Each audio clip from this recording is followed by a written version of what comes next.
तो गाइस मैं हूं अंकित और आप देख रहे हैं रेसलिंग फैंस नेटवर्क। शुरू करते हैं गाइस अपनी बातों को हम लोग सबसे पहले जे उसो मिस्टर यीट मर्चेंट से। तो भाई जे उसो ब्लड लाइन के अंदर आने तो वाले हैं, ओजी ब्लड लाइन के अंदर, वो सबको पता है। स्टोरी के अंदर वो इन्वॉल्व नहीं होंगे तब तक मजा ही नहीं आएगा, बिकॉज सबको होना चाहिए तभी तो मजा आएगा। लेकिन वो कैसे आएंगे, डायरेक्शन क्या होने वाली है, कुछ समझ नहीं आ रहा, बिकॉज इतना टाइम हो चुका है रेसलमेनिया के बाद भी वो अभी भी मंडे नाइट रॉ के अंदर ही हैं एंड वहीं पर कंपीट कर रहे हैं, अपॉर्चुनिटीज़ की तरफ देख रहे हैं। लेकिन ब्लड लाइन में वो कैसे आएंगे, इसको लेके एक डायरेक्शन है, मैं आपको बता देता हूँ। ये कोई अपडेट नहीं है, मैं आपको क्लियर कर दूँ, ये फैन स्पेकुलेशन है, ट्विटर पे बहुत दिनों से चल रही है, तो मुझे लगा आपको बताते हैं। आपने नोटिस किया होगा कि रोमन रेंस ड्राफ्ट के अंदर ड्राफ्ट नहीं करे गए थे, यानी कि रोमन रेंस अभी ब्रांड स्पेसिफिक नहीं है, ना ही वो स्मैकडाउन का पार्ट है, ना ही वो मंडे नाइट रॉ का पार्ट है, यानी कि ट्राइबल चीफ आपके हैं फ्री एजेंट, वो किसी भी ब्रांड में जा सकते हैं। हालांकि वो अलग बात है भाई कि जो ड्राफ्ट भी हुआ था वो भी किसी ब्रांड में जा सकता है, लेकिन रोमन को ऐसे पर्टिकुलरली मेंशन करा गया था कि इनको हम लोग ड्राफ्ट नहीं कर रहे हैं। बाद में पता चला कि रोमन के ऑर्डर से ऐसा कुछ हुआ नहीं, ये पॉल हेमन ने खुद से ही करा था। अब ऐसे में भाई स्पेकुलेशन यही है कि यही एक रास्ता है, रोमन जाएंगे मंडे नाइट रॉ में एंड वहाँ पे कन्विंस करेंगे जे उसो को कि देखो भाई मेरे से जो स्टार्ट में हुआ वो सब मेरी गलती थी, मेरे से भूल चूक हुई, लेकिन अब तुम वापस आ जाओ। तो हमें यहाँ पे स्टोरी का एक और लेयर देखने को मिलेगा। जे उसो को होंगे भाई ट्रस्ट इशूज, बिकॉज रोमन के साथ मोस्ट लाइकली जिमी भी रहेंगे, तो जे उसो को होंगे ट्रस्ट इशूज की भाई इन पे मैं वापस बिलीव कैसे करूं, मतलब शुरुआत में ये इन्होंने मुझे इतना बिट्रे करा, ये सब करा, मेरे खुद के भाई जिमी ने मुझे बिट्रे करा समरस्लैम में, तो मैं कैसे ट्रस्ट करूं। तो यहीं पे भाई एक नया चैप्टर खुलेगा एंड उसके बाद ये लोग कन्विंस करेंगे, कुछ हफ्ते कन्विंस करने में लगाएंगे and most likely 2-3 bar save भी करेंगे जे उसो को जब न्यू ब्लड लाइन इन पर अटैक कर रही होगी तो, एंड कुछ इस तरीके से रोमन रेंस जे उसो को ब्लड लाइन के अंदर वापस लेके आएंगे। तो ये एक डायरेक्शन है जो कि आई थिंक परफेक्ट फिट बैठ रहा है, नहीं तो आई डोंट थिंक इसके अलावा कोई और डायरेक्शन है जो कि ज़्यादा सेंस बनाएगा अनटिल एंड अनलेस डब्ल्यूडब्ल्यू कुछ बहुत ही ज़्यादा आउट ऑफ द बॉक्स कर दे। बिकॉज जे उसो अचानक आगे क्यों पंगा लेने लगेंगे, जस्ट बिकॉज रोमन वापस आ जाएंगे, जिमी वापस आ जाएंगे, तो इसका मतलब ये थोड़ी कि जे उसो को फोमो होने लगेगा, वो भी आ जाएंगे।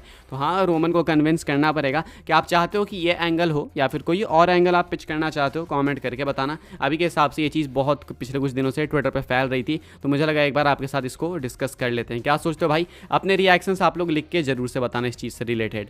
आगे बढ़ते हैं गाइस, बात करते हैं अगली स्टोरी के बारे में जो कि जॉर्डन ग्रेस को लेके। तो भाई जॉर्डन ग्रेस बहुत ही जल्दी आपको प्रॉपर डब्ल्यूडब्ल्यू के अंदर देखने को मिल सकते हैं, यानी एज ए डब्ल्यूडब्ल्यू रेसलर आप शायद उनको बहुत ही जल्दी देख सकते हो। अभी तक वो टीएनए के डील के अंदर थी, लेकिन बिकॉज टीएनए एंड डब्ल्यूडब्ल्यू का क्रॉसओवर चल रहा है, ये दोनों ब्रांड्स दोनों कंपनीज आपस में भाई वर्क कर रही है, तो इसलिए आपको जॉर्डन ग्रेस मल्टीपल टाइम्स देखने को मिल गई। लेकिन हो सकता है कि जॉर्डन ग्रेस अब डब्ल्यूडब्ल्यू के साथ ही साइन कर ले, बिकॉज इनकी टीएनए की डील एक्सपायर होने वाली है जल्दी ही। रिपोर्ट देख सकते हो आप लोग, Sean Ross Sapp noted on Fightful select that Jordynne Grace had her TNA contract amended. This will see her deal expire in January instead of the summer.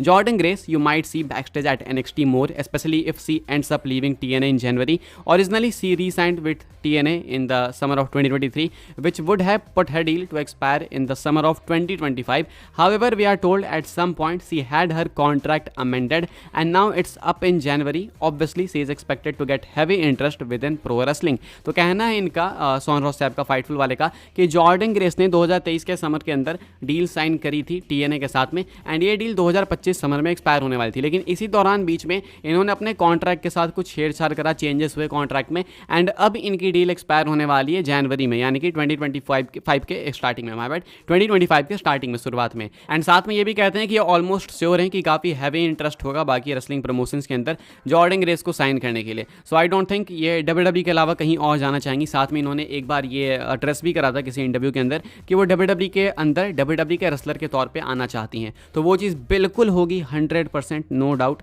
ये हो सकती है। साथ में कुछ और टीएनए टैलेंट से मे भी जो हेनरी जो कि आगे जाके डब्ल्यूडब्ल्यू के साथ साइन कर सकते हैं। अब यही कंसर्न है काफ़ी सारे लोगों के दिमाग में कि कहीं ऐसा तो नहीं हो रहा है कि टीएनए को लॉस हो रहा है इस पार्टनरशिप से। लाइक अगर आप देखोगे तो डब्ल्यूडब्ल्यू उनके टॉप टैलेंट्स को लेकर आ जा रही है। टीएनए की नॉकआउट चैंपियन जॉर्डन ग्रेस वो आ गई मल्टीपल टाइम्स, जो हेनरी वहाँ पे काफ़ी फेमस है उनके थीम सॉन्ग की वजह से, वो आ गए। लेकिन डब्ल्यूडब्ल्यू से कोई मैसिव टैलेंट जा नहीं रहा है टीएनए की तरफ, तो ऐसे में प्रॉफिट तो भाई फॉर श्योर डब्ल्यूडब्ल्यू को ज़्यादा है। लेकिन क्या आपको लगता है कि टीएनए की धज्जियाँ उड़ रही है, क्या टीएनए को एक्सप्लॉइट करा जा रहा है, या बताना, कभी इसको अच्छे से डिस्कस करेंगे हम लोग किसी और अपडेट में जब बात निकलेगी। तो अभी के हिसाब से जॉर्डन ग्रेस में भी डब्ल्यूडब्ल्यू की तरफ अगले साल स्टार्टिंग में आपको आते हुए देखने को मिल सकती हैं। आगे बढ़ते हैं गाइस, बात करते हैं अगली स्टोरी के बारे में। तो भाई आरवीडी भी जॉन सीना को फेस करना चाहते हैं। पिछली वीडियो के अंदर मैंने आपको बताया कि मिज फेस करना चाहते हैं जॉन सीना को एक आखिरी बार उनके रिटायरमेंट रन के अंदर, एंड अभी आरवीडी जो कि WWE के अंदर है भी नहीं, रॉब वैन डैम अपनी डिज़ायर शेयर करते हैं कि वो चाहते हैं एंड वो होप कर रहे हैं कि WWE उनको एक आखिरी बार बुलाए जॉन सीना से लड़ने के लिए। अभी हुआ कुछ ऐसा भाई, रिसेंटली RVD बातचीत करते हैं इस चीज़ के ऊपर, जॉन सीना की रिटायरमेंट के बारे में आप देख सकते होगे। यहाँ पे कहा जा रहा है during an upcoming episode of his one of a king kind podcast, my bad,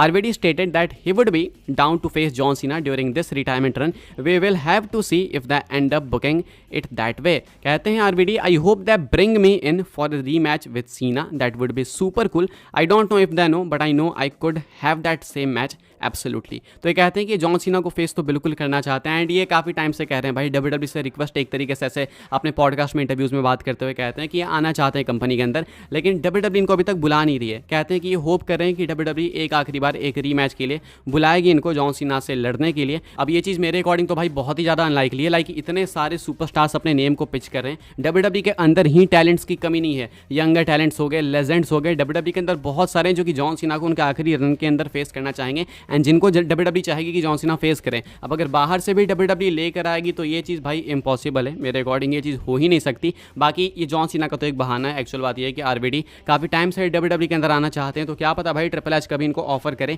एक मौका दे देना चाहिए आखिरी बार। अगर कोई ख्वाहिश है, अगर इनको एक्चुअली में जॉब की नीड है तो मे बी WWE एक आखिरी अपॉर्चुनिटी इनको दे सकती है, अगर पर्सनल रिलेशंस अच्छे हैं तो। बात करते हैं गाइस हम लोग अपनी नेक्स्ट एंड फाइनल स्टोरी के बारे में, जो कि best in the world CM punk को लेकर। CM punk can possibly turn heel, या फिर कह लो may possibly turn heel, because ये चीज़ अभी उतनी कंफर्म नहीं है। CM पंक शायद अपना हील टर्न कर सकते हैं। अभी अगर आपने ईस्टर एग्स नोटिस करे हैं तो बहुत अच्छी बात है, नहीं करे हैं तो मैं आपको बता देता हूँ, लेकिन साथ में मैट मॉर्गन इस पर कॉमेंट करते हैं। उनके अकॉर्डिंग CM पंक आगे आपको स्टोरी में रसलमीनिया में जाते जाते हील बनते हुए देखने को मिल जाएंगे। अगर आपने शायद रंबल देखा होगा तो वहाँ पर भी काफ़ी स्लर्स पास कर रहे थे कोडी रोड्स के ऊपर CM पंक, तो वो एक अर्ली टीज था लेकिन उतना ज़्यादा कंसिडर करने लायक नहीं है। अभी रिसेंट में CM पंक को WWE अनोइंग दिखा रही है, लाइक जानबूझ के फैंस के थ्रोट्स के अंदर उनको सोव कर रही है कि भाई तुम देखो इसको झेलो। हमने देखा कि CM पंक ने पहले रसलमीनिया में कॉस्ट करा मैकिंटायर को, उसके बाद क्लैश ऑफ द कैसल में करा, लोग तो भाई जो गुस्सा हो गया था, आपने देखा ही था, मैंने आपको सब कुछ दिखाया चैनल के ऊपर। मनी इन द बैंक में फिर से कर दिया इन्होंने। अब मनी इन द बैंक में सिर्फ मैकिंटायर को ही कॉस्ट नहीं करा,